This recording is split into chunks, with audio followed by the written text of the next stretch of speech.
Перед мастер-классом доцента кафедры актерского мастерства Айдара Закирова студенты ВГИКа показывают небольшой этюд.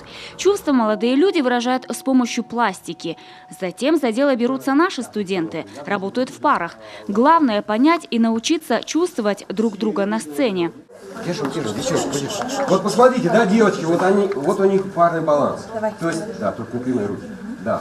То есть, когда ваше равновесие зависит от партнера. В 2 спектаклях ВГИКа задействованы 16 студентов 4-го курса. Такие гастроли для них организованы впервые. Евгения Онегина, сыктывкарский зритель, принял на ура. Великие строки в исполнении молодых артистов вновь дали возможность поразмышлять о жизни. Мы оказались первый раз на такой серьезной, большой профессиональной сцене. Мало того, что она красивая, новая и оборудованная, что тоже ребятам, сегодняшним профессионалам, надо уметь удерживать.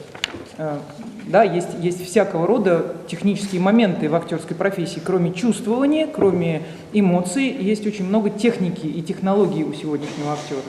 И это невозможно, я повторюсь, как бы себе представить или в маленькой аудитории проверить. Это проверяется только опытом, когда ты попадаешь, вот вбрасываешься, и нужно выдержать. А еще полный зал.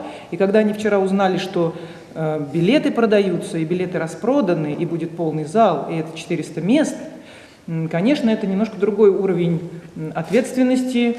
Познакомить юных артистов и команду педагогов с республикой было решено в Финно-Угорском этнопарке.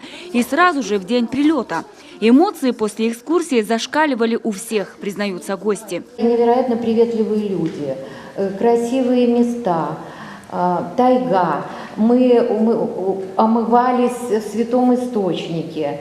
Мы послушали потрясающую совершенно экскурсию в этнопарке. Совершенно потрясающий экскурсовод с такой любовью к своей малой родине, к краю, рассказывал нам об истории и о нынешнем дне края. Так что, вы знаете, это более чем оправдало наш приезд. Вот к вечеру у нас было ощущение, что вот уже самое главное состоялось. Идея дружбы с ВГИКом зародилась 1,5 года назад, когда театр драмы посетил ректор вуза Владимир Малышев. Тогда стало ясно – сотрудничать возможно по разным направлениям. В эти дни в КУМе стартовал спецпроект «Гастроли театральных вузов», который входит в программу «Большие гастроли-2018». ГИТИС едет в Тамбов, щукинцы едут в Сухуми, Новосибирский театральный институт едет в Барнаул, школа-студия МХАТ в Тулу и... Вот буквально на днях стартуют гастроли щепкинцев в Усинске.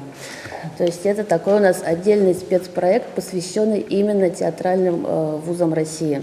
Мы надеемся, что он будет разрастаться и тоже выльется в какую-то такую большую грандиозную программу. В октябре по программе «Большие гастроли» театр драмы имени Виктора Савина отправится в Мурманск. Там артисты представят «Женитьбу Гоголя», сатирическую комедию «Слон» Копкова, а также спектакли для детей «Вождь краснокожих» и «Трям, здравствуйте». А еще стало известно, что в 2021 году КОМИ примет российский фестиваль театров малых городов. В год столетия республики различные театры покажут свои постановки на разных площадках нашего региона. Анастасия Тюрнина, Павел Люлянмин, телеканал Юрган.